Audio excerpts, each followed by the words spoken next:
Assalamu alaikum, guys. Welcome back to another Fair Income episode. Today we had Baturhan, Kaynak. There we go. Got it right? In the podcast, you're going to find out why I struggled with that name anyway. But yeah, we spoke about the 4 businesses that he owns, entrepreneurship, what mindset you need in order for you to be prosperous in your own business. SubhanAllah, he has an amazing story speaking about all things that he experienced as an entrepreneur, only at the age of 25 years old, Allahumma barik. He shifted to Turkey, and in Turkey now he's starting his own version of Alibaba. We don't want to say that. It's going to be better than that, inshallah, called the Kaynak. Did I get that right? Yes. Don't forget to like, comment, and subscribe, and go follow our brother. Look at the links below, inshallah, and yeah, enjoy the episode. I promise you, in Australia, you will always find a job. Don't ever be paranoid about that. It's like, especially if you've got a lot of quality and you believe in yourself, you'll find a job anywhere in Australia. That's the way I look at it. So mentality wise, if you're not a big risk taker, continue doing what you're doing. Like university as well. I was still studying when I opened my shop. Take a train, attend lecture, come back, do an appointment, suit fitting. It's like, I wasn't like, man, uni, like I'm an entrepreneur now and like I'm an entrepreneur, bio entrepreneur, like stuff uni and I dropped down. It's not, I didn't leave university at that time because I wanted to. It just happened, right? I was so busy. I was like, I'll do it next semester. That's where I think you should be, at a point where you've made yourself so busy with this entrepreneurship idea or business that it takes away your job. Fair income. To, revive. Yeah. And one thing that he was talking about was explain everything to people like they're 6-year-olds. Because it's important to make sure that the message is received rather than you sounding smart. Yeah. Because everyone's trying to sound smart. Exactly. But do you really know what I'm telling you? Exactly, yeah. So for me, it's like when something's so simple, sometimes like when you look back at the deen, Allah subhanahu wa ta'ala says something so like it's so profound, but it seems so simple, like reminder benefits the believer or something like that. Yeah. You're like, subhanallah, that's a very simple statement. Like, what does that mean? And then when you go through life, you start to realize, wow, like it is true. Like I did require reminders along my path in order for me to become, a lot more like fearful or God conscious. And then, you kind of flow through that in life. But subhanallah, bro, it's life is a crazy place, bro. And like you said, it's all fluff now, and it's getting more popular. This type of stuff where the owner is behind the image, like Sabri just plays on himself most of the time. It's him, right? He's what it is. But that's what they want to like nowadays. People want to see who's behind this, what's happening, do I trust this or not? And these podcasts and whatnot, this is the value, obviously, for me as well, and I'm sure for you guys as well. It's just like when you put a face to the brand. That's one thing I'll tell you in marketing that always works. Yeah, 100%. When you put a face and there's like, okay, I know who I'm seeing, I know what's doing anything, and I believe in that guy, it increases the attraction to the business a lot. And it's not about what you say, it's like, it's the energy that you put when you go in front of wherever you go in front of and you start speaking. It makes a massive increasement on the business as well. If you're genuine with the business, 100%. That's something. We've seen it in a lot, in general, bro. If somebody was to be behind a curtain speaking to you, you're not going to trust them. You're going to be like, I don't even know what you're doing right now. You could be pulling faces. I don't know if you're taking the mick out of me. There's a lot of things, bro. But if we move the curtain and you're face to face with someone, a lot of people have reassurance that the person that I'm speaking to now is actually believes in his message, number one. Yeah. And then number two, they're actually about what they're saying they're about, So... SubhanAllah, bro, I won't get into too much in the semantics of marketing. So what I'll do is I'll quickly introduce you. Yeah. Welcome back to the Fair Income podcast. We have I would say a very special guest, someone dear to my heart, because obviously we're in the marketing space together. Yes. Brother Baturhan. Baturhan, yeah. Baturhan, nice to meet you, Akhi. Welcome. I appreciate your kind words, man. Thanks. It's very nice to meet you as well. So, bro, I actually got introduced to you by Sinan Abi. Yeah.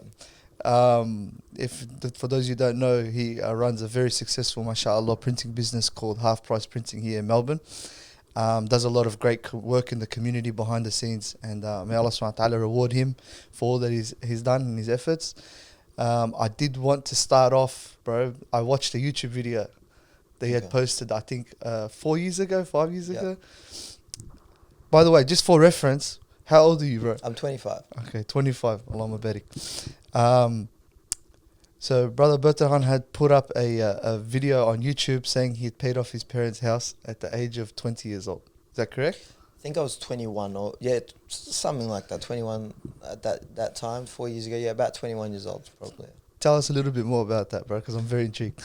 Okay, so when I was 18, I was working in 2 jobs in retail and I was studying civil engineering. And my parents had actually originally finished off their home debt when I was a bit younger. My dad had a business on Sydney Road as well, and he sold bathroomware supplies. And when the business was going well, they had paid off the home loan. Like there was only a little bit left. It was a line of credit. And what happened was my dad used to sell Australian-made, Italian-made, Turkish-made bathroom supplies, but the market had changed. And over the years, when the Chinese suppliers came in, he didn't adapt to the market and he went down. When he went down, at the same time, simultaneously, he made investments in Turkey, actually, particularly. And the investments didn't go the way. They didn't take off at all. And so the debt that they worked so hard over the years to bring down went all the way back up to 300K, right? And this was at a point where, like I said, my dad's business was now closed. It was stressful times. And I was studying and I was like to myself, okay, I have to be a bit more responsible because it's not like my childhood anymore when dad came, there's cash on the table. It was a different environment. And I calculated, what it would take for me to finish up $300,000 of debt if I was to finish uni at 23, start a job, get into a job paying, 80, 85K, and then how much can I actually keep of that? And I was like, it'll take me until I'm 45 to finish this off realistically, right? Because I believe that children until they're 25 should work for their parents. So this is what I believe in because they've raised you, they've brought you to a certain point. After 25 years old, you live for yourself, there's no problem. But until 25, if you can fulfill their goals, this is the best feeling that you can experience. This was my opinion. So I was like, I have to finish this house debt. How can I do this? What's a quicker way? For me, it was opening a formal menswear store because that's where I had experience and that's where I was working in retail. And I had posted a video at that time when I was 19 saying, I just want to finish this house debt. That's the energy I put into the world. Without borrowing any more debt, any interest, any credit cards, anything at all, I want to finish this off, right? Cash. And, when you open the store, the first 2 years, you technically don't make money either. So I was like, how am I going to do this? Yeah. Allahu Alam. Let's just start. Let's go on the path and we'll see what happens. And that's exactly what we've done. I opened the shop. I was 19. It was in August 2019. And until 2020 March, it was pretty good. I was picking up. I had appointments coming through. I had sales coming through until COVID kicked in. And when COVID kicked in, it was an interesting period because I had just hired a new staff member. I had hired my second shop really quickly. And I was supposedly expanding so I could make quicker money and it was going well. And everything closed down. And at the start, there was uncertainty as well. It wasn't like, okay, we're giving you guys a government grant. It was just like, we'll see, first month, second month. So they closed my second, I couldn't even open the second store and it was closed. I had paid the bond up front too. So now I'm even on 0-0, right? And I'm like, I'm supposed to be making money. I'm not making any money. It's been a year. I'm not paying this house debt up. And we're sitting with my new staff member. It's been 2 weeks since she's hired. She's a tailor, by the way. And I said to her, we need to do something. Otherwise, I'm not going to even be able to pay your wages, I said, can you make a design of a face mask? You've got the technical skill, ability. Drew up a design. I did some testing on a male face, a female face, a child's face and whatnot. Then we got some fabrics and we put it on our website. And the people that were buying it at the start were just people that wanted to wear a mask. It wasn't mandatory. It wasn't recommended. It was just... In fact, I got a lot of hate for that. They're like, you're exploiting the situation. And I was like, dude, we have to do something, we 100%. can't just sit and do nothing. So we started posting that mask. We made them locally here and we would just sell them on our website. Long story short, 6 months later, Daniel Andrews announces the recommendation of face masks and then he says it's mandatory and we completely get blasted because no one's locally manufacturing masks at the time. Yep. We have been doing it for months. So we've got all the styles, we've got the background and everything. Yeah. And before you know it, I woke up and it was like, Shopify's ring sound. Ching, ching, ching. And I was like, what the hell's going on? No marketing at this point, right? It's just ching, ching, ching, ching. And I was like, this is crazy. So if we market this, it'd be even crazier. So that's what I done. First spoke with a marketing team. We got the marketing up scratch, and it was exactly like, you want to see ROAS, like you want to see conversions. It was like, because it's mandatory, you have to get it right. Yep. So anyways, we put out the marketing, but then marketing and bringing customers is one thing. You need to fulfill it genuinely as well. So I got another tailor, and she was Vietnamese, and I told her, can you speak to your community? She put an ad in the local newspaper, and we became 37 people in 1 month. I hired a factory, and we made hundreds of thousands of masks during that period because, you know, the orders from overseas were taking much longer to come, and we were just pumping them out within the day, and we had to scale really, really quickly.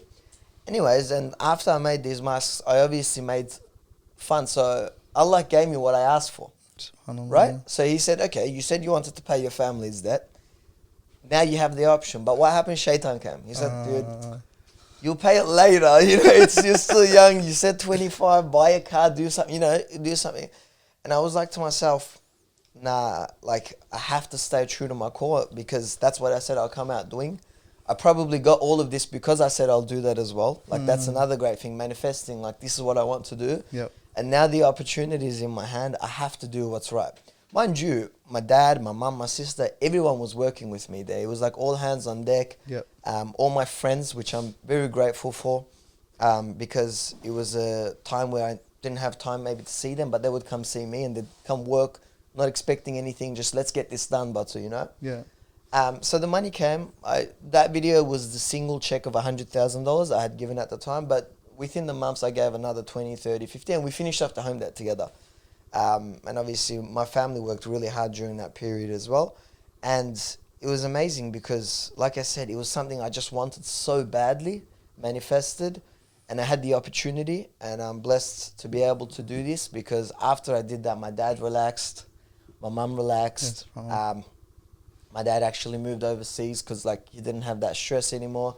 And that's what was important. That's exactly what I wanted to do. I'm a bit upset that it finished quick because it's sort of, you know, I was like, what am I working for now? You know, like what's new, you know? 100%. So I had to come up with something new, something more exciting to motivate me again.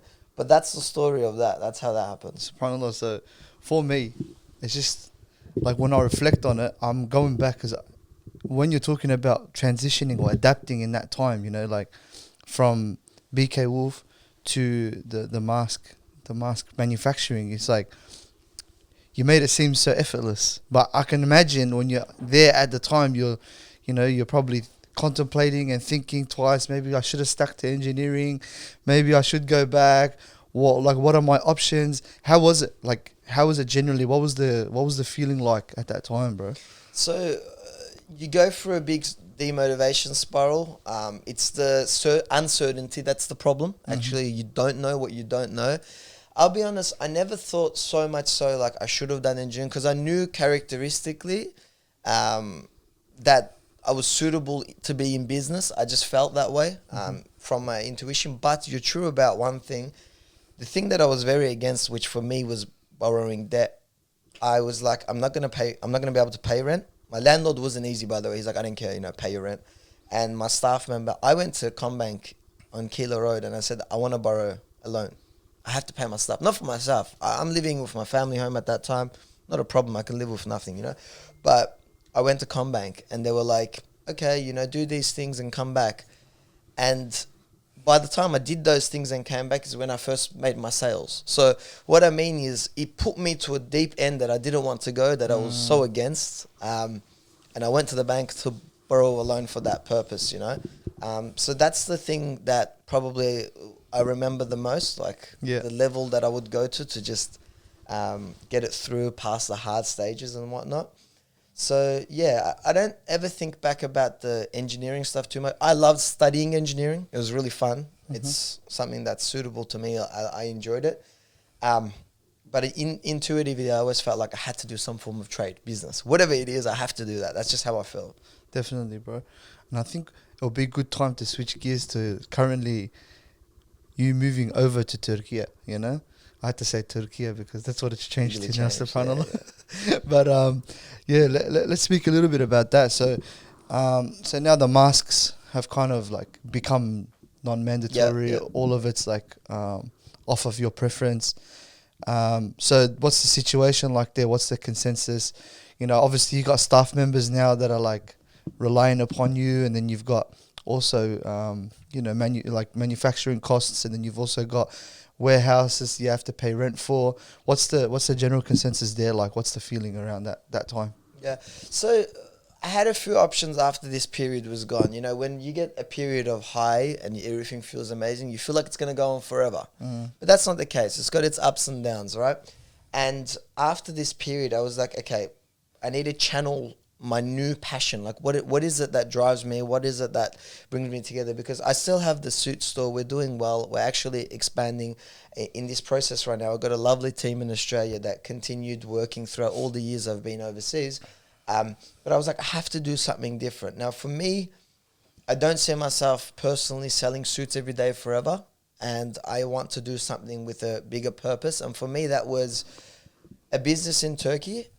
Because if I was to make it successful, it connects me to my deep roots as well, in a country that I think needs more successful businesses to come out of, in an area that's harder for successful businesses to come out of. I thought, let me tap into that market. So after that period of high, I had some funds to be able to invest into something, right?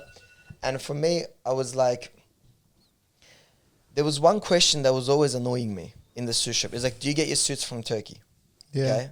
And I'm like, I don't. And then they were like, why? You know, is it too expensive? And I was like, look, we have margins in Australia. It's not the expense. It might be a bit more expensive, $20, $30, but it's not the end of the world. That's not the differentiating factor for me. So what is that it's hard to do business with Turkey digitally. So if you want to manufacture these kefirs or the beanie that you're wearing today from Turkey, what's the way you're going to do this? You're either going to speak to someone you know that knows someone that knows someone that knows. It's so old school, right? And if you write beanie supplier Turkey on Google, you'll find maybe like 10 different links. When you go on them, it's just a classic contact us page. It's not a good experience. It's far from what you get when you're dealing with China. And I said, if Turkey is positioning themselves as a manufacturing country in the world, how are they not up to scratch digitally? Yeah. Like how come I can't go onto a platform, write beanie, see 15 different beanie suppliers and get in touch with them and then get an order ready, pay for it and everything on that one platform? Why isn't there something like this, right? And I was like, I have to do this, you know. That was the same periods about 3 years ago I'm talking about. And I did a feasibility. This is just before the mask when I had that empty. I did a feasibility about it and it was like so expensive to do. And it required a lot of time. So for this business, you need to invest a lot of money into it. But generally people that invest and have a lot of money don't want to invest a lot of time into it. Because it requires like endless hours of effort as well. The dog work, and I was like, okay, I'm not the guy at that point of time. But when I finished this mask and I had some funds, okay, if I'm going to do this project, it's going to be right now. This is the perfect time to go and invest into something else, right? And that's when I moved to Turkey. I just literally flew there, left everything, and rented a house. And the first year that I was there in 2022, I was hustling and I heard very good things from people. Yeah, perfect, let's invest, blah, blah, blah, blah, blah. It didn't go well. Absolutely. I feel like I almost wasted 7 months. It didn't feel like it when I was there. It felt like something was happening. I got an investor that wanted to join on board from the get-go. Big company, they're on the stock market in Turkey as well. It's not like a small business. But it was very corporate and you need to be fast, right? I need to pump out. And they were like slowing me down. You want to have meetings. There are 5 owners and like now there's 6 of us and now we're like having a meeting about everything. I'm like, dude, just leave me alone. I need to be quick. So a few months passed and I made the decision to actually not take the investment. I said, guys, like it's not going to work like this. I need to be quicker. I need to be more flexible. So I left. I came back here for a little bit and I said, imagine starting this again. Like I just wasted 7 months for no reason. But it was something that I didn't check the box here. Like I didn't feel like I gave it enough for me to give up on, right? So I flew back there and created my own team. So instead of getting investment from anyone, because the investment was that their developers are going to make the website, their okay. marketers, their legal They team, need the their whole blah, blah, creative blah. controls on Yeah, them. they've got 300 employees. Yes, yes. So they're going to use, which is smart, right? They're leveraging their employees for my business. Cool, no problem. But if there's no action, then there's no point. Yeah, exactly. So I created our own development team in Turkey. I met one guy, which I'm very blessed and lucky to meet, and he made a team. He's the manager. He's still with me, obviously, right now. He's our back-end developer. And then he found the front-end developer for me. He found the designer, UI, UX guy. And then we started. And we've had thousands of meetings on how the platform's going to be. But finally, we've come to a point where you, as a buyer in Australia, can find a supplier in Turkey, send him a message, negotiate a price. He will send you an order. When you get the order, it will have internationally recognized ICC, International Chamber of Commerce agreements for this. So it's a legally binding transaction. Yeah. Both parties will sign this. And after they will sign this, you can actually pay on the platform as well. We hold the money in a pool until they get started on the job. The first deposit is released in 3 days to the seller. And the main bulk of money after the shipper is released in 14 days for security for both sides. So it's a fully functioning website as of 2 months ago. I'm a better bro. So for me, I wanted to just quickly go back to something that you said. You kept saying that you wanted to get it done now, like there was an urgency. Why specifically did you feel that need for it to happen now? Like I know a lot of people are very like, whenever Allah subhanahu wa ta'ala lets it happen, it will happen. But why in your context did you feel like there needed to be a sense of urgency? Is it like a matter of I want to strike while the iron is hot, or? Well, to be honest with you, it's not so much. It's that I think it's because I have a lot of pressure. I have a team in Australia that's working every single day. I'm moving to a new country where I don't have a social circle. I don't have anything else to do but this. And this is the position I put myself into anyway. So I wake up, it's the Kaynak. I'm sleeping, it's the Kaynak. I'm dreaming, it's the Kaynak, So I've got naturally I like to move quickly and take action. But it's not because I'm scared, the hype is going to go away or there's not going to be a market for it anymore. It's just the fact that I think I have a lot of pressure, and the more pressure, the quicker I have to perform. That's how I feel. And when I say quick, it took a year to develop the website alone. And I'm not a coder, so I didn't sit down and develop it. And that's annoying for me because there's nothing I could do until these guys make the website, right? 100%. So it's a matter of being fast and being patient at the same time, simultaneously. So now you've come back from Turkey after 7 months. Yep. What's the feeling like? Are you thinking I want to stay here now, or are you still on the Kaynak is going to happen, it's going to happen, So I was born and raised in Australia, so part of me is always here. But definitely right now, Turkey feels more home. Turkiye feels more home for me than Melbourne does. I'm here for 2 weeks during this stay over here because I'm opening up a new store in Essendon as well. So I came to sort of sign the contracts and get everything started with that. But it's definitely the main thing for me is the Kaynak. Nothing brings me more joy than working on the Kaynak. And that's ultimate purpose for me, because it doesn't just fulfill it's not a financial goals thing for me. It fulfills my passion. It's like, if this works, if it holds, I don't know, the possibility is, by the way, maybe 10%. It's very, very hard, just statistically speaking, to get a platform like this. But if it does work, in that case, and I'm blessed, then it might be top 10 websites in Turkey. And the passion, the feeling that thought gives me is on a different level. That's just like, I'm affecting people's lives. Like, for example, can you believe that a guy in Beijing, China, this was our first order, purchased ney, so Islamic musical instruments, from a seller in Fethiye that wouldn't have ever met if there wasn't the Kaynak. This is crazy for me. Like, I was checking the orders today. There's a guy from Ethiopia that wants pasta. There was another order from Morocco that wants wheelbarrows. It's like, the guy would have got this wheelbarrow from anywhere else. Yeah. But because the Kaynak was there, he got it through the Kaynak, and that feeling excites me like nothing other. Yeah. It's like, anywhere around the world, I've got orders, Colombia, Mexico, these guys are just like making it from Turkey now, which they would have made it from somewhere else. That's really exciting to me. Bro, I want to delve into this a little bit more, specifically the Kaynak. So when we're talking about manufacturing, we're talking about anything and everything, correct? Like, Correct. if Besides imitation, don't try to buy fake Gucci. We're not selling fake Gucci, bro. Like, we're not in that market. Don't try to buy a gun. Like, don't. I'm telling you from the start, it's on our T's and C's. You can't buy these things. Don't even try. We will find you now. But besides that, I mean, the usual stuff, yes, in all categories. Oh, mashallah. So,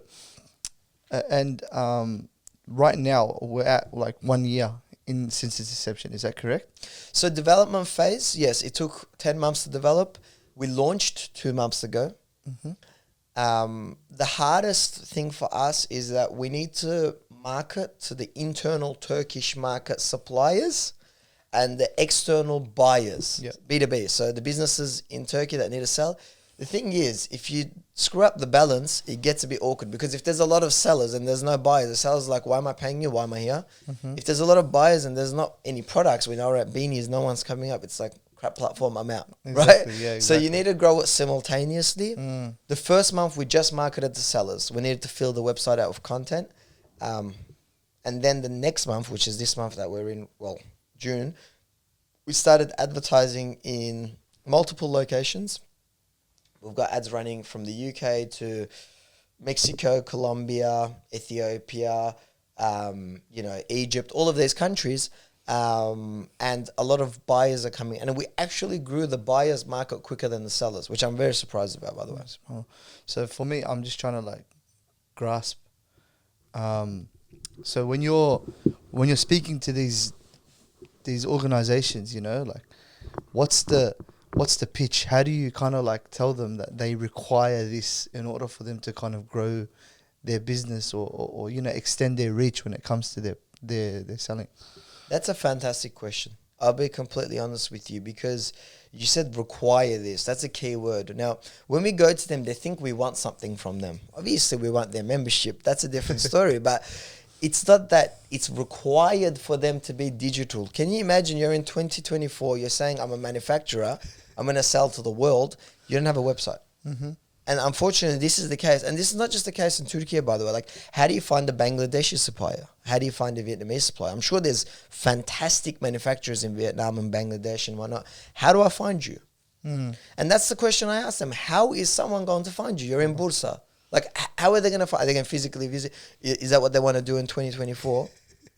So you're not making business because you've got crap. And I get them. They're just manufacturers. The guy knows how to make a beanie. He's not the world's marketing leader, right? He's not like, I'm very good at selling this beanie to France. It's just, he makes great beanies, good fabrics and whatnot. So I said, let me do the selling overseas and you focus on what you're good at. Yeah, for right? sure. And that's how we get people on board. So I'm somebody who'd obviously like delved into this kind of space, number one, specifically because I wanted to do something on my own in the past. But I feel like you were saying, it's very difficult. If I'm somebody who wants to start enacting a certain idea of mine, I'm thinking, where am I going to find this manufacturer? Where am I going to find this supplier? And a lot of the time, subhanAllah, you're thinking, who does A, B, and C clothing brand use in order for us to be able to manufacture same quality as them or something similar to them? Because I feel like I want to go down that path. I wanted to target that market. So I feel like, subhanAllah, it's like a massive need, specifically for people who have endeavors that, they want to go down the path of creation or like doing something, even on that level, bro. Like it's very needed, subhanAllah, because where do you start looking, you know what I mean? And what's the alternative in the Muslim world? So, okay, we know China, right? There's the big platforms, the global sources, the Alibaba. We know this. Everyone knows this. But what's your alternative in the Muslim world? What's your alternative? We know that modest clothing comes out of Turkey, for example. A lot of people buy it from Turkey but how do you get in touch with them? Most of these people, they know the person in Turkey, right? But you might not be Turkish, and someone in the Australian market doesn't know that they're local Turkish guy, Yeah. So that's the main purpose here as well. Like, it connects us to, hopefully in the future, the Muslim world of manufacturing as well, which is what I think we need as Muslim countries in the first. I think that a lot of countries need this, the Kaynak. Not the Kaynak in particular, but if you're saying Indonesia, for example, Indonesia needs the Kaynak as well. How the hell am I going to buy from Indonesia otherwise? Yeah. Right? So you're changing global supply chain to the country, and that's crazy to think about. Global supply chain. And it's just the fact that it's there. Yeah. You know? It's just there as an alternative. There's endless possibility, basically, yeah? So you're thinking about also working alongside organizations outside, so manufacturers outside of Turkey as well, yeah? I want to do it in the right way. I don't want to expand everywhere and try to be a jack of all trades and be the master of none. Yeah. I want to master the Turkish market and learn exactly how, sellers think, their mentality, because every country and every populace has a different thinking structure. Like a Turkish person thinks very different than a Chinese person. A Chinese person will do exactly what you tell them to do, but that's it. They're confined by what you tell them to do. Yep. A Turkish manufacturer has an opinion about everything, which is pretty bad and pretty good at the same time. It's bad because you just like do what I need to do if you know what you want. Yep. But if you don't know what you want, it's really good because they'll hold your hand and they'll say, this is how you should do it. Yeah. So before you expand into Indonesia is not the same as Turkey. The psychology is different. The expectation. Pakistan is not the same as Turkey. So you have to do it correctly. That's the way I look at it. The roadmap I see is Turkiye first and foremost, and then the Turkic states. So I don't know if you know, there's an organization of Turkic states right now, which is formed by like Azerbaijan, Uzbekistan, and recently even Hungary. Which joined as well, which is very interesting. I know. Viktor Orban, if you know, the leader of Hungary, he's decided that he wanted to join as an observer as well. But you know, the stands, as we call them, the Kazakhstans, all the stands, plus Turkey is in a collaboration right now. So I think it could be a very interesting project for them, because obviously labor cost is even cheaper in these stands. So I sort of see it more there. And then sort of think about other markets. But I don't want to go into a spiral of trying to do everything. Oh, definitely, bro. I want to switch gears to more so the mindset. Yeah. I feel like this is very important, especially for people who are thinking or like, you know, they're wavering, they're tossing up between becoming an entrepreneur or sticking to their 9 to 5. What do you think is the most important aspect to have mentally, that people who are looking to go down that path of becoming their own boss or, you know, figuring out their own business or their own niche, what do you think is the most important aspect mentally for them? Okay. So firstly, I think you need to analyze your own character. That's the first thing. Like, what type of person are you? And should you be an entrepreneur? Like, do you have to be one? Because you don't have to be one. Like, I know someone very closely who knows he doesn't want to be an entrepreneur, which is a very good thing, by the way. But he wants to be the highest level management in whichever company he works in, which is a fantastic idea. And he's got there. He's the CEO of a big company. But he knows consciously that I don't want the risk and I don't want the stress and I just want to leave when I want to leave, you know? Like, I don't want this. So first, know your character. Do you want this? And if you say you do, then there's a few ways to go about it based on your character. If you like to take a bit more secure steps, I would say don't leave the 9 to 5. Get it going simultaneously. You're lucky to be able to work 9 to 5. Because in Turkey, we work 8 to 7, 8 to 8, and 8 to 12 if I call you, right? So in Australia, you're already lucky that you're working 9 to 5, which means that you have so many hours. You've got 5 to 12, and you've got 6 to 9 in the morning to work more. Mm-hmm. So I would say continue it and work on your business on the side at the start. If you feel as though the business is taking off, and you don't need to be making millions at that point, you just need to feel that first transaction and whatever, this is how I operate, will quit immediately, because I would go all in onto that because it's working. You'll always find a job. Yeah. I promise you.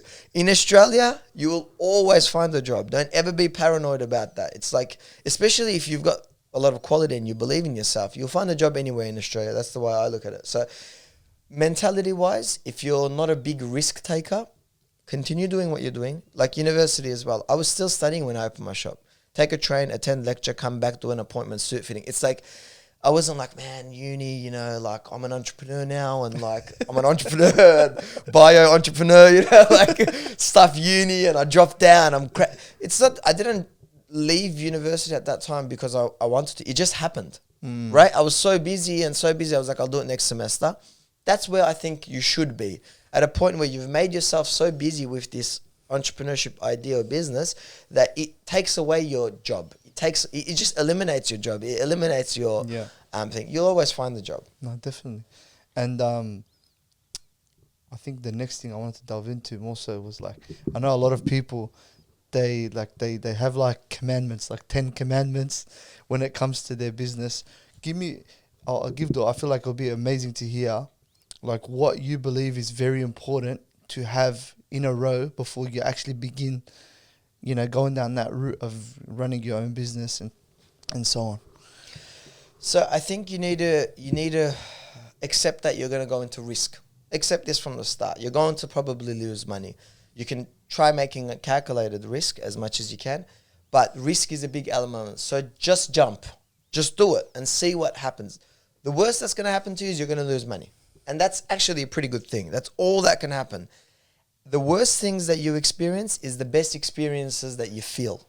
After a certain point, if you ever look at yourself, analyze yourself, think about your breaking point, the lowest point.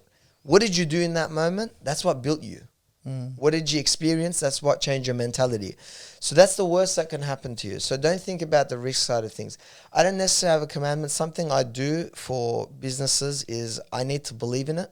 I need to think. I don't give a shit. I think BK was the best suit store in the world. Yeah. Right? That's just how I believe it.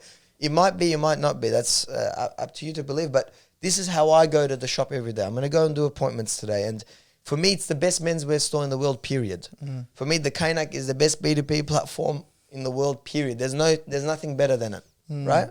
So I think that's the biggest thing I could say about this. Promote yourself and your brand in your brain, because then everyone will feel that energy. If you don't believe in it, that will rub off on people. If you believe in it, that will also rub off on people. And that will be part of your experience, your vibe and everything. So I just think you need to believe in it. You need to save people's time if you can.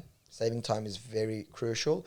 You need to give an efficient and effective solution, and you need to solve a problem. If you're going to do something, solve a problem. Don't do the same as everyone else. Yeah. That's what I would say. 100%. That's like marketing 101. It's like find an issue and then make sure that you show people you can solve that issue, subhanAllah. Exactly. I did want to ask also, what do you feel like, what skills should people harness before they enter that market? Like, I know you're saying that there needs to be an understanding of risk and there needs to be this belief in the idea that you're pushing. But there's also, I feel like, tangible skills that people would require if they're going down that path of entrepreneurship. What do you believe are some of the most fundamental to learn? It's first in knowing your skills. So I'm very bad with putting on a tap at home. You tell me, my mom's like, can you just, put this? I'm not that guy. So I know what I'm not, right? I know you're saying there's certain skills, I understand, but there's certain businesses, like if you're going to open up a website development company, the skills you need to have for that is very different. You don't need to be very public and very confident and whatever. You just have to have technical skills. If you're going to open up a medical business, the skills you need is a little bit different. But there's a few elements that overlap, I would say, with one another. I think you need to know your finances. You need to know where you are. Where am I? You need to do an analysis. You need to be good at that. So you need to understand money and how it works and how you can take something from something and make something more out of it. You need to understand this money. You need to understand latest technology and be in with the trend. Do you not know enough about AI? Do you still feel like it's a question mark? Go learn it. Learn this. So I guess the key things are here is consistently educating yourself, reading on new things, understanding how money works overall, and just staying ahead of the industry that you're in at all times. But because there's so many different business types that I'm thinking about right now, I can't pinpoint a specific skill. Play on your skills and hire for positions that you're not good at. Okay. I'm not good at this. Someone else is. I'm not going to be good at everything. Actually, there's a lot of things I'm not very good at, by the way. Like, I'll give you an example. I've been selling thousands of suits. This doesn't make me the best stylist in the world. I'm sure there's someone out there with a greater artistic vision on how a suit should sit, right? So maybe I'm not the best guy at that as well.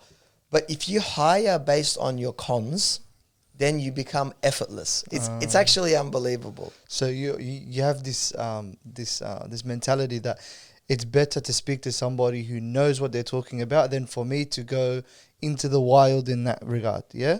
For you to actually know what you're not good at is a big blessing. I'm not good at this. Like, I'm a 3 out of 10. And judge yourself critically. Yeah. What am I at this? I'm a 4 out of 10 at this. What am I at speaking? I'm a 9 out of 10. Who should go in front of the cameras? Me. Am I an introvert? Then I'm a 3 or 10 out of 10. Then I need to find someone that can go in front of the cameras. Whatever your skills are, you need to play on those strengths. Everyone has skills, by the way. But if you know what you're not good at, it's a bigger blessing than knowing what you're good at. It's so good, honestly. 100%. I'm not good at so many things, and it's beautiful because that's where I tell my team as well, guys, you have to do this better than me. Otherwise, what's the point? I try to do everything, you know? Exactly. Make me need you. Exactly. You know what I mean? Exactly. So subhanAllah, I did want to ask you, if you were to look back at, obviously, like the last 5 years, it's been 5-6 years, correct? In general, 2019, entrepreneurship, 6 years, subhanAllah. What do you feel like you wish you could go back and change? As in, like what lessons have you learned? Yeah. Because hindsight's 2020. It's always amazing to look back at things and go, there's that pitfall that I might have gone through. Yeah.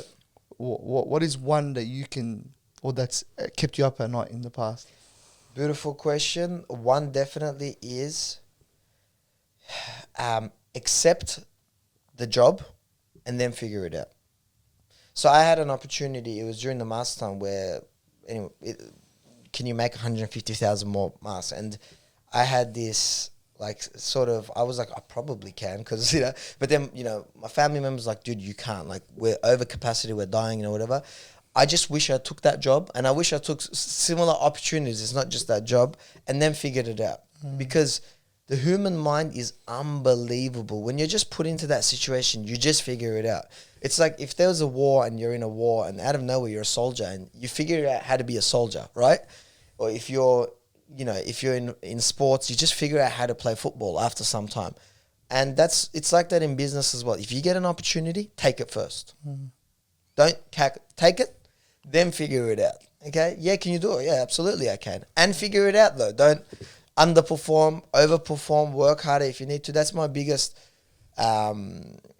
advice, I would say, or thing that I would change in myself is whenever someone comes and says, can you do this? Just say yes and then figure it out. That's one thing I'd say to myself. Definitely, bro.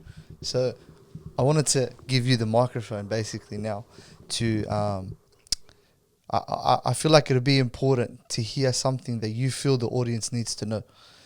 Just to wrap up, inshallah, the podcast. Yeah. So what do you feel is something that you would expect or want people to take away from not only your journey, but this podcast today?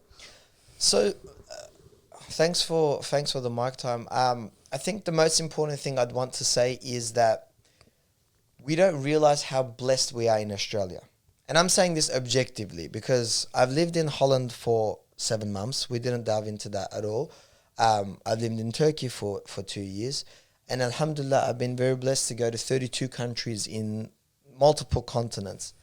And I can tell you that by far, not by a little, Australia is the best country to ever be in. And if we don't understand this blessing, and if we don't understand how, and I'm going to explain why it's the best country. I'll explain it in a few different ways. But if we actually understand how blessed we are in comparison to the world, then we'd have an urgency to do more. Unfortunately, with comfortability comes complacency. So you become more complacent when you're comfortable. If you're becoming complacent, whether this is in the job that you're in and you're feeling comfortable, get out. If you're too comfortable, get out. You're done, right? You're done. Move, do something different because you have so much more to explore. Your health is there right now. If you've got your health, you've got your arms, you've got your legs, you have to be grinding every single day. There has to be doing more. And Australia is the country to do this. Let me explain. Firstly, you live in a country where your currency is much more valuable wherever you go across the globe. Okay? So it's easier for you to do business, especially when it comes to globally. Do you know how hard it is for a person born on the islands of Philippines, right, to do what you want to do? For him to start, it will take him 15 years to get to a point where you were born in. You just came, and in this country you were born, you had your education. Everyone can just get for you to get Centrelink even, you have more money than 90% of the world from where they're starting from. Okay? I want to like sit down and talk about Australia and how blessing and how easy it is to do things in this country for an hour, because we don't realize, I didn't realize either. When I was here, I was saying things are hard. Until I left and I was like, things are easy. Petrol prices are up right now, so they'll like to me, bro, it's 185. Do you know how much it is in Germany? I was there 3 weeks ago, 2.2 euros. That's $4 Australian for the same, and that's just how much it costs, and you don't know this. Yeah. But when you start going, like when you go to a random village in Philippines, or when you go to Vietnam and, you go to Hanoi and you're like, how are people living like this? What the hell's going on there? You come back and it's about perspective. Allah gives you a lot of different scenarios and it's what you take from it. So every time I came back and I'm like, I'm such an idiot because I live in such a prosperous country. Like you said, I can do a 9 to 5. That's a blessing. Yeah. Right? It's a blessing, and this is going to be harder and harder and harder. Everyone in Australia starts off from such a high level where 95% of the world isn't experiencing. There's 222 million people in Nigeria that haven't started from this point. There's 80 million people in Egypt that haven't started from this point. There's 1 billion people in India that can't start from this point. You live in a country with a GDP of $1.2 trillion that's divided across 25 million people. It's incredibly prosperous. It's incredibly fruitful doing business here. You start a business and like no one wants to compete. It's actually except for acai. Putting acai aside, I don't know what the hell happened in the last 6 months. Besides acai and hairdressers, like you're fine, right? You just enter the market and like people are so sluggish. Like in Turkey, you open up a suit store and it works well. There's 17 next to you in the next week, right? Because like what? They made money, let's go, And here it's just like people are like, yeah, mate, no dramas, you're good. And it flows in very easily, right? So in this country, the one thing I'd want to say is we're extremely blessed to be living it, having it easier. But instead of becoming complacent with this easiness, use it to leverage. Make yourself uncomfortable. Make yourself uncomfortable. Why do you need to be comfortable? Why do you need to be happy when you're 28? Like, why? Why do we require this? Why do we need the best car? Or, let me get this house. Or live in a crap house. Like just for 10 years, and it'll take you a long way in Australia. So living overseas has taught me this perspective. Like now I come here, I feel like popping a business every week because I'm just like, dude, so much easier here. There's no bureaucracy. You can open an ABN in 10 minutes. In Turkey, to open a business in the fastest way, it takes 3 days. And you got to physically go and sign every paper, and it's a whole different ballgame. But the rest of Europe is like this as well. The living expenses are much higher. If rent here is 2.2K for an average house, it's 2,000 euros in the Netherlands. Wow. This is the Netherlands, G20, great country. I've got my brother-in-law's Bosnian. In Bosnia, your average monthly wage is 500 euros. I'm not talking low, I'm talking average. Monthly. Wow. And I can go, and there's millions of people in all of these places. And I can keep going with these countries because what is it in Romania? What is it in Poland? What is in Bulgaria? What is in Czechoslovakia? I know it's very low. It's 600 euros, 700 euros. Open Google, have a look. And you can get more with Centrelink in Australia. Do you understand what perspective that gives you? You just feel like going, right? It's like, let's go, man. Like it's so prosperous. And so I would say like you have to leverage that. Don't expect anything from anyone because no one's going to believe in what you believe in. You can't expect them to believe in what you believe in. It's disrespectful. You have to prove it to them, right? For them to actually understand. And that's just how it is. Don't be mad. Like a lot of people are just so mad, like, oh, they don't understand how valuable it is. Then you haven't shown it enough. Show it more, You're the problem. I'm the problem. If I don't succeed, it's me, by the way. Like it's always me. Because I could have done something better because there has been successful businesses in that field. Yeah. Right? What could I have done?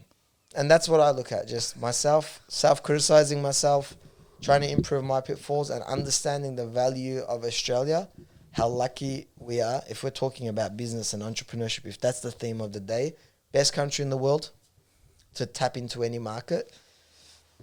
And that's what I'd say. Make use of the time. Oh, definitely. Is there a part of you? Because now I feel like I haven't delved in enough. You know, when you were talking about the Netherlands and stuff like that, and traveling and opening your perspective to things in the world through traveling. Now I feel like there's another conversation to be had, to be honest with you, bro. So when you went, I want to ask you about the Netherlands first, because you're telling me you lived there for 7 months. Is that correct? What were you doing in the Netherlands for So 7 when months? I started developing, I got extremely bored, you know, because like I'm just doing meeting and then they're just like, all right, we're going to do this, you know. So I had not too much on my plate. And I got an offer from a micro mobility company in the Netherlands. It's a bit random, but it's through someone I know. And he said, Batu, like, I know you. He lived in Melbourne for some time as well. He said, look, I'm the CEO of this company. He's like, we bought a business in Holland. They own 60% of the market share in micro mobility, which is a big deal. So electric scooters, it's a big deal in the Netherlands. Yeah. They had operations in Belgium, Italy, Germany, and a few countries with 13,000 vehicles. It was bankrupt when they purchased it. And they said, we need someone to, get the vehicles back on the road and start functioning, whatever. I need someone I could trust. And so he said, would you go? And at that time, like, if I don't like something, I wouldn't go. But it was a perfect opportunity because I was 2 hours away from Turkey. And it was, I'm not even getting into the financially, that side of things. It was a good opportunity for me experience a company of 300 people. Because I always see myself hopefully being, inshallah, a large-scale organization owner in the future. This was my opportunity to prove to myself that I can manage, 300 people. And the first thing we did with the 300 is kick out 200. That was the first thing, because it's a bankrupt company. So you have a lot of people doing nothing, right? DMBs, and I'm like, okay, so what do you do? It's like, oh, what about it's been going good, and I'm just like, okay, even that company's CEO had to be kicked out because he was so comfortable.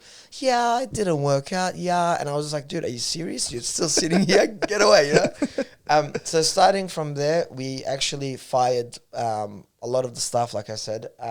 That would be an experience, though. It was an amazing experience. It was an incredible experience. It was tough, but it was beautiful. And the point was, when the company went bankrupt, the vehicles got taken off the roads because they didn't pay their debts. And they got thrown into paddocks and, big land areas. And when we went there, they were mostly destroyed by rain because Netherlands is cold. And we had to get them out, repair them, put them back onto the road so we can bring this company back to profitability. That was the goal. And that's what we did. And it was a fantastic opportunity for me because, like I said, it tested my, in a large-scale organization. Because the larger you get, like, more things like employee happiness and, like, motivation, these things are at scale. So it's less manageable. When it's a team of 4, it's so easy. You're speaking to everyone person. Take them for a coffee. Yeah. Exactly. It's like, are you good? Yeah, good. Money, like, whatever it is, And there it's like there's a lot happening, there's more gossip, and it's a different environment. So running a company there was interesting. Getting a perspective from another country was very interesting. 92% of Dutch people speak fluent English. So it's very easy to navigate in Holland. It's a beautiful country with crap weather. And for me, it was just consistently grinding. I've lived in more cities in the Netherlands than Dutch people have, I guarantee you. Because every city we opened would live there. So like I'd be in, Utrecht for 2 weeks, and then I'd go live in Breda, Tilburg, Rotterdam, wherever it is that we're opening, I had to live there for 3 weeks. And that was just a crazy experience overall. What's it like though? Like, I can tell that you love uncomfortability. Yeah, like you don't like being comfortable in general. Yeah, hate it so much. So you would rather be going out of your way, moving around, and going to foreign places and figuring it out, rather than just being like in the same spot, in the same thing. I get depressed. I genuinely get depressed when I'm comfortable. It's like, what am I living for? Like, I genuinely get depressed. Even when I was working in retail, like, they said, okay, now you could be a manager. I was like, I'm just too comfortable here. Like, it doesn't feel right for me. I'm not at the age to be comfortable. I'm not against it. Maybe you'll have a few kids, inshallah, and then you want to think about it. But I get depressed when I'm comfortable. it's I felt it. I genuinely do. It's like I feel like I live for no reason, you know, at this point, because you know people say I can just live with a couch and like I can genuinely live like that. It's very easy for me. Like I don't really care about things too much. I like buying nice things, but it's not like the end of the world. And so for me, instead to avoid this depression, it's actually literally to avoid this depression of feeling empty, I have to make myself uncomfortable with it. If you believe in your skills, put yourself in very stressful environments, because that's where your skills shine. That's where you can do something extraordinary. You want to be extraordinary, you need to do extraordinary things. And that's what I try to do. And I'm far away from being who I want to be and being at the position I want to be in. But these things build a lot of experience, because in Netherlands, you learn the European lifestyle. It's not just Dutch, especially Western European lifestyle in Belgium and France, in Germany, it's very, very similar. And you gain a different level of perspective. Like these guys are different, man. They're cold, they're individualistic, Yep. they're unemotional. I'm Turk, so I'm emotional. We're all emotional. So the whole of Turkey is emotional, yeah. And these guys are just like, yeah, like it made me like I gained a different perspective from it. I'm like, these guys are so cool, you know. I don't support a lot of the cool things they're about, but it's pretty interesting to see as well. Like it's like they don't take it the same way we take it. As Lebanese people, as Turkish people, we're very emotional about things. Yeah, 100%. The guy's just like, it's business, and it happens. It's the brownies, bro. It's the brownies. Maybe, honestly, it might have an effect. I would argue if it's positive or negative, but like, it's incredible, like how everything is about logic in Netherlands. It's not about emotion. It's just like black and white, you know? And when you put yourself into that position and you're managing these people, you have to change the way you manage them. Right? Like in Turkey, you gas people up. That's the way. Like, you're the best. Like, oh yeah. In Dutch, I looked at this guy. I'm like, you're the best. Like, yeah, but like, like give me something. What does that even mean? What is that? Like, what else? You know, like it's just like that's not important for the guy. You know, it's not important. It's very black and white. It's very rulesome. And that puts a different perspective in you and how you run business. And that comes back to the question you asked me: would you want to open up in different countries? It's a whole different perspective everywhere. The mentality is different, you know? So you have to analyze these characteristics very well before you make that leap of faith. You have to have the emotional intelligence, you know? Yeah. You have to be adaptable. I feel like that's something that I feel a lot of people are lacking. You know, there's this mentality that I am who I am and everybody has to accept it. And I'm like, if you're going to go into business like that, that's pretty silly way to be, you know what I mean? Like, you have to be not a chameleon, because it seems like it's very like disingenuous, but you have to mirror the person that you're speaking to. That's how I feel people become successful, because if you and I are speaking a different language, you're not going to get the message. Do you know what I mean? And the way you present that communication is very important. So for example, and this is something that we're pretty much over the past 4 years of the podcast are starting to learn. And it's also a good thing to match the energy, like you were saying. When you go to Amsterdam, you're like, or when you're in the Netherlands, you're like, I have to be a lot more logical. I have to give him reasons why I think he's the best, not just say you're the best, you know? Yeah. So for us here, especially, like something that we're learning a lot of is to kind of like get a feel for the person that you're speaking to, and then present questions and communicate in a way that they feel comfortable to share, number one. And then number two, I feel like that will help. Sorry, not number two. But I feel like that always helps in, you know, pretty much bringing out the best of that person in order for everybody else to prosper or to basically...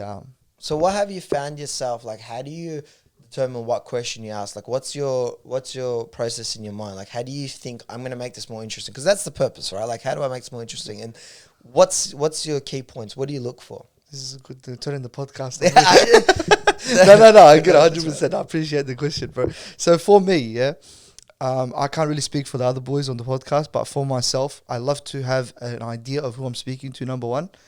And then once I have an idea, I love running conversations organically. I'm the type of person that can talk to the wall and we'll become best friends. You know what I mean? That's weird, bro. I know. I don't know about that. What do you think about that? I'm probably in the Netherlands at the time, but yeah, you're doing that so. I get it, right? But in Lebanese, there's actually like a saying, "في يحكي مع الحيط," you know what I mean? Like he can talk to the wall, basically. That's where that's where that statement comes from. But like I feel like for me, I prefer to have an idea of what I want to speak to them about, understand some key topics, some milestones, whatever it is, and then once that conversation happens, when you spark it based off of those milestones or those conversations, I feel like inside those conversations there are conversations to be had.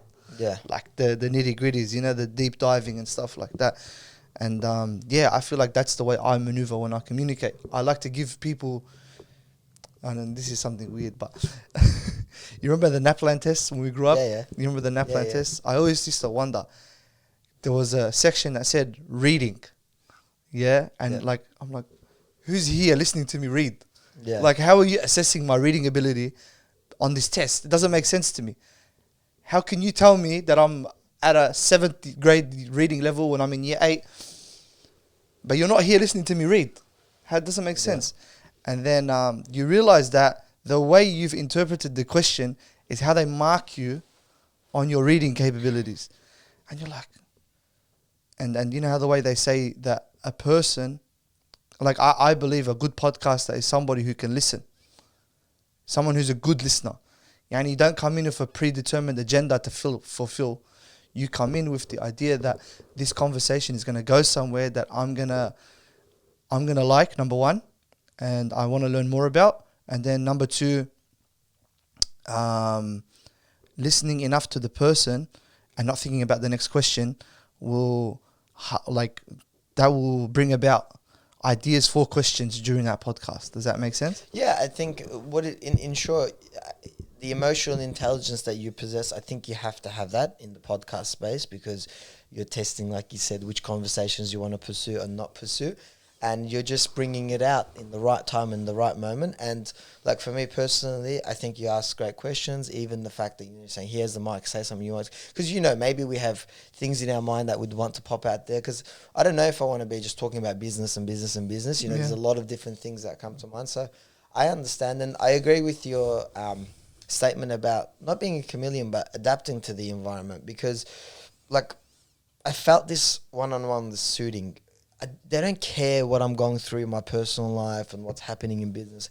I'm there for 1 hour with you, right? And I'm going to give you my all. And I tell this to my sales staff as well. Guys, you can be going through the worst period, but when that person comes in, everything's out the window, right? You're giving that 1 hour to that person the way they deserve it, and that's the service they're paying for. Mm-hmm. So you have to adapt, and you have to, like, you can imagine in a suit store, I have couples, so I have a lot of male, female experiences that I could say, which I won't confidentiality, but, you know, and I'm just like, sometimes I have to break up fights, you know, and you have to adapt to that, you know, you have to play on, I'm selling to the female, you need to know this, right? You're not selling to the guy, right? In that moment, his opinion is okay, like, just let him say it, but, you know, what do you think, you know? Yeah, 100%. Like, how do you feel about this, you know? I'm speaking to her, and then they come with their mums, and it's a whole different situation, you know what I mean? It's like, 100%. What do you guys think, you know? Dude, sit out for a second, we're going to finish this up, you know? But sometimes the guy's not like that. He's like, it's what I want, you know? And then that's a whole different thing, right? So you have to navigate that conversation. But I think you need to do that with customers. I think you need to do that with people you work with. I have this perspective, this is how I think. I work for my employees. So my employees work for the business, but I work for them. My job is to make sure that they're happy. And my job is to make sure that they're performing, and, you know, I'm answering their questions. Like, I have a customer service team in Turkey, for example, that answer all inquiries. I'm their customer service, because who do they go to when they have a question? You know what I mean? So you got to be like the customer service, the person, and you need to have that enough emotional intelligence to understand that they're running this business for you. It's your great idea that you're very passionate about. They don't have to be as passionate about it as you, and you need to work for them.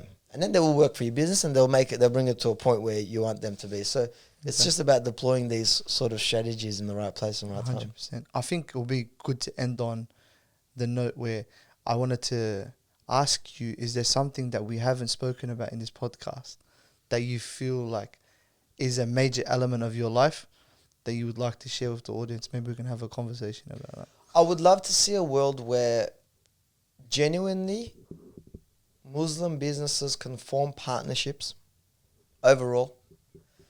I'm saying this basing the fact that on the Fair Dinkum podcast, it's mainly Muslim business. I know you like you had Michael Zarafa. He's one of my customers, by the way. I do all of his suits for his fights and whatnot. But in general, like I'd want you guys with the Fair Dinkum podcast. So I don't know. After the podcast, maybe connect these other guys that you've spoken with you and see if you can bond and bring something together out of it. Because as a community, starting from myself and everyone, we lack in doing things together.